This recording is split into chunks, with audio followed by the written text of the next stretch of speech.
This is so annoying. I hate having to take care of sick people. That's what I heard my girlfriend Paisley tell her sister on the phone while I was collapsed on the hotel bathroom floor with a 104-degree fever. So I called my Uncle Buck to come get me. And when he saw what I'd put myself through for someone who saw me as a burden, he loaded me in his truck without saying a word to her. I'm Levi, 29, been running our family cattle operation here in East Texas since my dad passed 5 years ago. We've got about 200 head spread across 800 acres, and it's honest work that keeps me busy most days. My girlfriend Paisley, 25, works as an event coordinator for some fancy wedding company up in Dallas. We'd been together about 8 months when COVID hit us hard in early 2021. This was back when the vaccines were still hard to get in rural areas, and our little county hospital was overwhelmed. Paisley had come down to the ranch for a long weekend in February when she started feeling rough. At first we thought it was just a cold, but when her fever spiked to 102 and she lost her sense of taste, we knew what we were dealing with.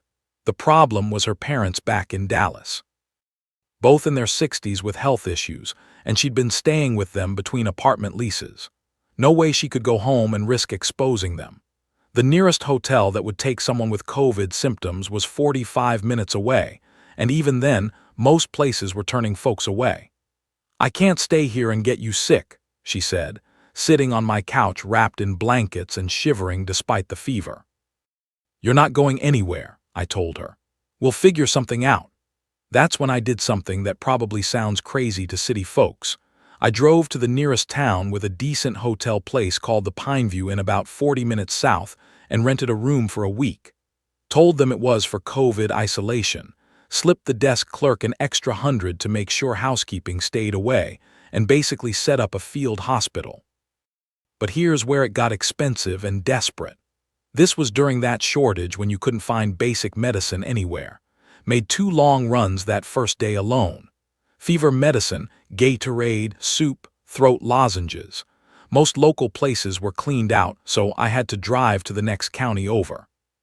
Finally found some children's liquid Tylenol at a Walgreens about an hour and a half away, $40 for a tiny bottle that would normally cost $8.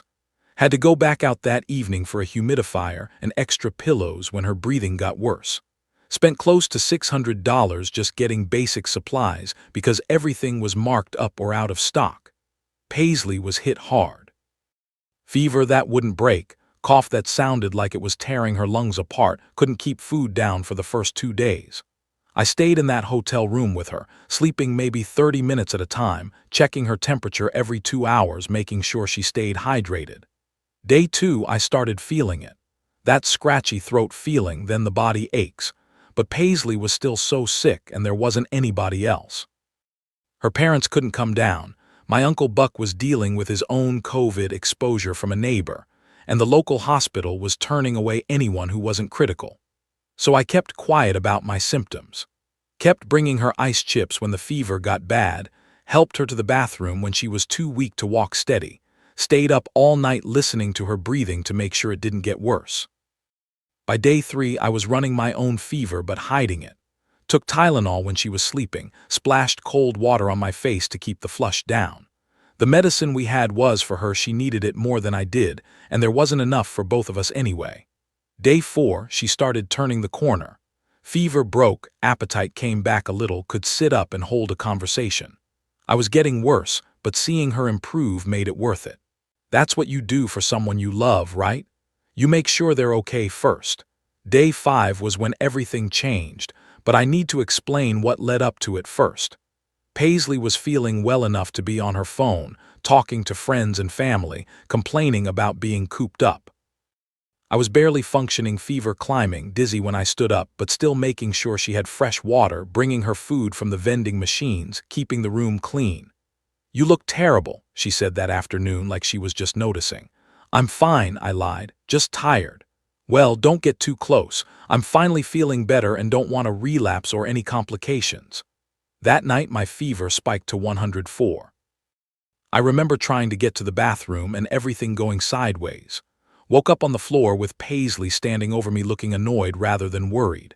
But what I heard next, when she thought I was unconscious again, That's what broke something in me that I don't think will ever heal the same way. She was on the phone with her sister, and her exact words were, "This is so annoying. I hate having to take care of sick people. I just want to go home." I'd spent 5 days destroying my own health to nurse her back from the worst illness of her life, and the moment I needed help, I was an inconvenience. Called Uncle Buck from that bathroom floor. He'd just gotten his negative test back that morning after his own quarantine, so he could finally help. Told him where I was and that I needed a ride home. Didn't explain much, just said I was sick and needed family. Buck drove about 90 minutes round trip to get me. When he walked into that hotel room and saw the state I was in, then looked at Paisley sitting on the bed looking perfectly healthy and annoyed, I saw something change in his face. "You ready to go, son?" was all he said. I packed my stuff while Paisley asked why I was leaving, said she still needed a few more days to make sure she was completely better. Told her she could keep the room through the week I'd paid for, but I was done. The drive home was quiet. Buck didn't ask questions, just got me back to the ranch and into my own bed. Brought me soup and medicine and sat with me while I slept off the worst of it. It's been 2 weeks since then. Paisley's been calling and texting, saying she doesn't understand why I'm upset, that she was still recovering and couldn't take care of a sick person. Says I'm being dramatic and holding a grudge over something she said when she was still not thinking clearly. But here's what's eating at me: I don't think she was unclear about anything. I think that phone call was the first honest thing she'd said in 5 days. How do you love someone who sees your sacrifice as an inconvenience? How do you come back from hearing that your collapse was annoying rather than concerning? Update 1: been getting a lot of messages asking how I'm doing. Physically, I'm better. Fever broke yesterday, and I can get through morning chores without feeling like I'm gonna pass out. Buck's been checking on me twice a day, bringing groceries and making sure I'm eating. That's what family does. Emotionally, I'm still processing everything. Had some time to think while I was recovering, and I keep coming back to patterns I should have noticed before. Let me tell you about the weeks leading up to her getting sick, because maybe it'll help explain why that phone call hit so hard. Paisley had been staying at the ranch more often lately, said she loved the peace and quiet compared to Dallas. I enjoyed having her around, teaching her about ranch life, sharing that part of my world with her. But looking back, I realized what I thought was sharing was actually just me doing everything while she watched. When she was here, I'd get up at 5 a.m. like always to check the cattle, fix fence, handle the morning routine. She'd sleep until 9 or 10, then expect breakfast ready when she woke up. I'd cook, clean up, then head back out for afternoon work. Come in dusty and tired, and she'd want me to shower and drive her into town for dinner because there's nothing to do out here. I thought I was being a good boyfriend. Turns out I was being a convenience.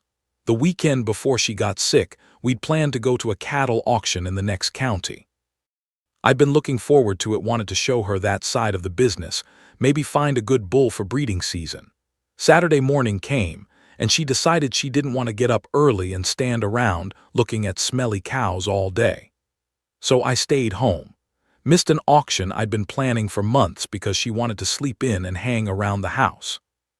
When I mentioned being disappointed, she said I was being selfish for expecting her to enjoy boring ranch stuff. Sunday, she wanted to drive to Tyler to go shopping.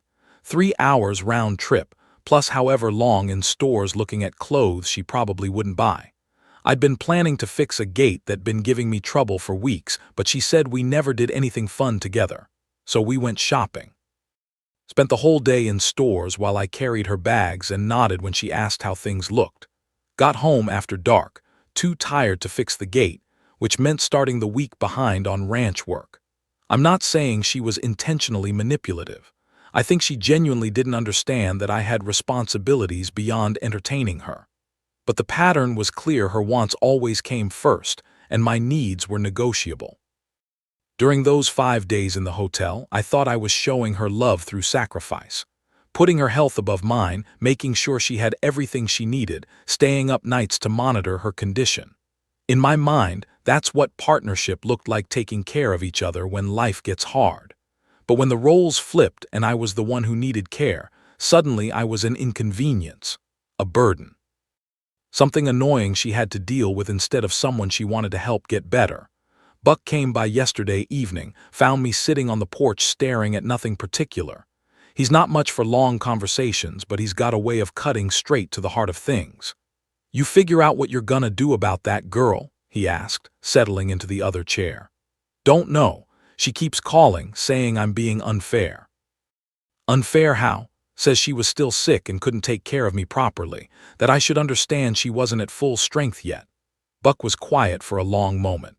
"When your daddy got pneumonia that last winter, your mama was getting over the flu herself. You remember that?" I did. Dad had been in bad shape, and Mom was still weak from being sick the week before.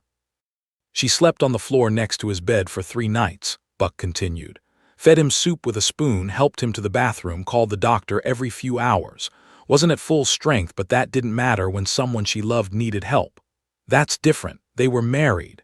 Son, love ain't about papers. It's about what you do when somebody's down and can't get back up on their own." Paisley called again this morning. Wanted to know when I was coming to get her from the hotel, said she was ready to come back to the ranch. When I told her I thought we needed some space to figure things out, she got upset. "You're really going to throw away our relationship over something I said when I was barely recovered from COVID?" "It's not what you said, Paisley. It's what it showed me about how you see me. I don't understand what that means." And that might be the biggest problem. She genuinely doesn't understand why I'd be hurt by being called an inconvenience when I was collapsed on a bathroom floor. In her world, maybe that's just how you talk about sick people, as problems to be managed rather than people to be cared for. I keep thinking about something my grandmother used to say. "You can tell everything about a person's heart by how they treat you when you can't do anything for them." For 5 days, I couldn't do anything for Paisley except be sick in the same room. And what I learned is that a sick version of me is apparently just annoying. Don't know where we go from here. Part of me wonders if I'm being too hard on her, expecting too much. But another part of me knows that if the situation was reversed, if I'd been getting better and she was the one collapsed on the bathroom floor, I'd have been terrified, not annoyed. Maybe that's the difference right there. Update 2, something happened yesterday that put everything in perspective. Had to take one of my heifers to the vet. She'd been favoring her left front leg, and I wanted to make sure it wasn't serious. Doctor Sarah Caldwell runs the large animal practice here. Been taking care of our cattle since she moved back from A&M 3 years ago. Sarah's good people. Grew up on a ranch about 20 miles north, understands the work and doesn't talk down to you like some vets do. She examined the heifer, said it was just a minor strain, nothing that wouldn't heal with rest and some anti-inflammatory. While she was writing up the treatment plan, I started feeling dizzy. Nothing major, just that lightheaded feeling you get when you stand up too fast. But I guess I swayed a little because Sarah looked up from her clipboard with concern. "You feeling all right, Levi? You look a little pale." "Just tired," I said, which was mostly true. Been having trouble sleeping since everything went down with Paisley. Sarah set down her clipboard and really looked at me. "When's the last time you had a decent meal? You've lost weight." Before I could answer, she was guiding me to a chair in her office, telling me to sit down while she finished with the heifer. Brought me a bottle of water and made me drink the whole thing while she talked. "Buck mentioned you'd been sick. COVID." I nodded, not really wanting to get into details. "That can take a lot out of you, especially if you don't rest properly during recovery. You've been taking care of yourself." It was such a simple question, but something about the way she asked it, like my well-being actually mattered to her, made my throat tight. I realized it had been weeks since anyone had asked how I was doing in a way that expected an honest answer. "Getting by," I managed. "That's not what I asked." She pulled up a chair across from me. "Have you been eating regular meals, getting enough sleep, taking time to recover properly?" The honest answer was no. Since getting back from that hotel, I'd been throwing myself into ranch work, trying to catch up on everything I'd missed during those 5 days. Getting up earlier, staying out later, pushing through the fatigue because that's what you do when cattle depend on you. "Ranch doesn't run itself," I said. "Ranch won't run at all if you collapse from exhaustion. When's the last time you took a day off?" I couldn't remember. Probably before Paisley got sick, maybe longer. Sarah was quiet for a moment, then asked the question that broke something loose in my chest. Is anyone helping you through this? Recovery, I mean. After being that sick? The simple answer was no. Buck checked on me, brought groceries, made sure I wasn't dead, but no one was making sure I rested, ate properly, took care of myself the way I'd taken care of Paisley. No one was monitoring my recovery or worried about me pushing too hard too soon. I'm fine, I said, because that's what you say. Levi. Her voice was gentle but firm. You nearly passed out in my office. That's not fine. She insisted on taking my temperature and blood pressure, said my readings were concerning for someone who should be fully recovered by now. Made me promise to take it easy for the rest of the week, and when I started to protest about ranch work, she cut me off. Buck's been ranching for 30 years. Pretty sure he can help you catch up on anything urgent. Then she did something that caught me completely off guard. She packed up a container of soup from her lunch and handed it to me. Leftover chicken and dumplings. Heat it up when you get home and eat the whole thing. It was such a small gesture, but sitting in my truck afterward, I realized it was the first time since getting sick that someone had actively tried to take care of me instead of waiting for me to take care of them. That evening, Paisley called again. She'd checked out of the hotel finally and was back in Dallas, staying with a friend since her parents were still nervous about exposure. I've been thinking about us, she said. Maybe we just need to put this whole thing behind us and start fresh. Put what behind us? The drama from when we were both sick. I know you're upset about something I said, but we were both not thinking clearly. COVID messes with your brain, you know. I thought about Sarah asking if anyone was helping me recover, about Buck driving 4 hours to get me without asking questions, about how different it felt to have someone worry about my well-being versus just expecting me to manage everyone else's. Paisley, when you were sick, how did I take care of you? What do you mean? I mean specifically, what did I do for you during those 5 days? She was quiet for a moment. You brought me medicine and food, stayed with me. I drove 4 hours round trip to find Tylenol when you needed it. I checked your temperature every 2 hours for 5 straight days. I slept 30 minutes at a time to make sure you were breathing okay. I gave you the last of the fever medicine when I was getting sick myself. Okay. When I collapsed, what did you do for me? Another pause. I called your uncle when you asked me to. That's it. What else was I supposed to do? I don't know anything about taking care of sick people. But you didn't try to learn, you didn't ask what I needed or how you could help. You called me an inconvenience. I was still recovering. So was I when I took care of you. The silence stretched between us. Finally, she said, I don't think I'm cut out for this kind of relationship. What kind? The kind where you keep track of everything and make me feel guilty for not being as nurturing as you are. She was right, but not in the way she meant. She wasn't cut out for the kind of relationship where both people take care of each other, where love means showing up when someone needs you, even when it's inconvenient. Yeah, I said quietly. I don't think you are either. We hung up without really saying goodbye. No anger, no dramatic declarations. Just the quiet recognition that we wanted different things from love. This morning, Sarah texted asking how I was feeling and reminding me to take it easy today. Such a simple check-in, but it made me realize what I'd been missing with Paisley, the feeling that someone actually cared about my well-being instead of just what I could do for them. Buck's coming by later to help with some fence repair I've been putting off. Says we'll work at whatever pace feels right and stop when I need to rest. That's what real support looks like. Starting to understand that love isn't just about what you're willing to sacrifice for someone. It's about finding someone who hates to see you sacrifice unnecessarily. Final update first off, I'm fully recovered health-wise. Took longer than I expected. Turns out I'd pushed myself harder during that COVID recovery than I realized. Buck made me go back to Sarah for a follow-up appointment, and she read me the riot act about not taking recovery seriously enough. Made me promise to actually rest when I said I was resting. The ranch is doing well. Spring calving season went smooth, and we ended up with 18 healthy calves. Buck's been talking about expanding the operation, maybe leasing some additional pasture land from the neighbor. It's good to have plans that look forward instead of just trying to keep up. As for Paisley, we're done. No big dramatic breakup, no fight, just a quiet acknowledgement that we weren't right for each other.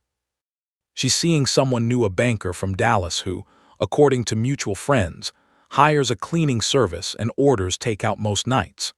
Probably a better fit for her lifestyle. The bigger change is that I've been spending time with Sarah.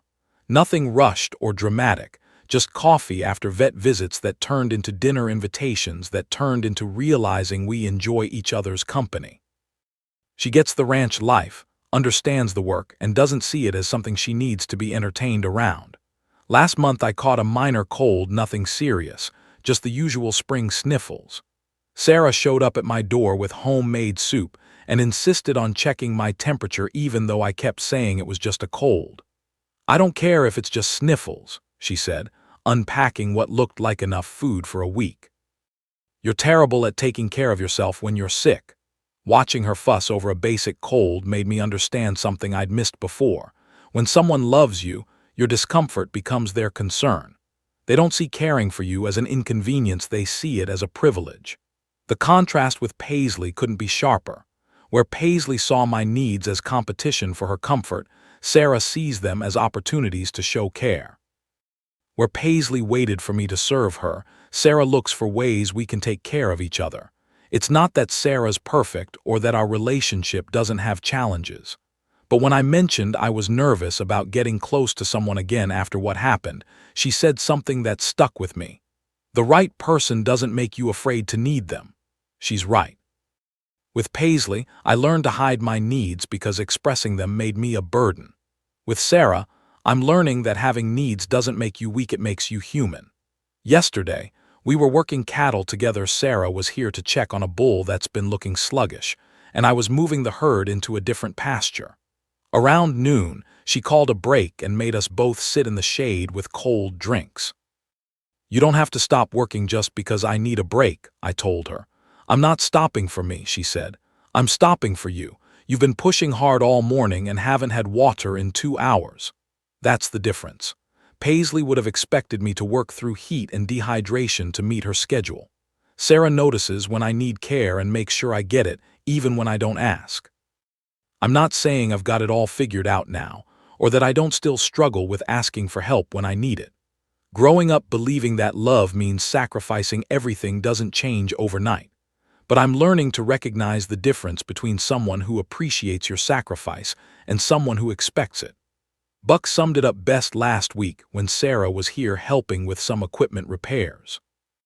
We were sitting on the porch after dinner, watching her teach one of the barn cats to fetch, and he said, "That's a woman who sees you as someone worth taking care of, not someone whose job it is to take care of her." He's right. With Paisley, I was valuable for what I could provide. With Sarah, I'm valuable for who I am, including the parts that sometimes need help. The ranch is quiet tonight. Sarah's at her place catching up on paperwork, Buck's home with his own cattle, and I'm sitting here thinking about how different everything feels compared to 6 months ago. Not perfect, but honest. Not always easy, but reciprocal. That's all I really wanted to share. Thanks to everyone who sent support during the worst of it. Sometimes it takes an outside perspective to help you see what's right in front of you. Take care of yourselves out there.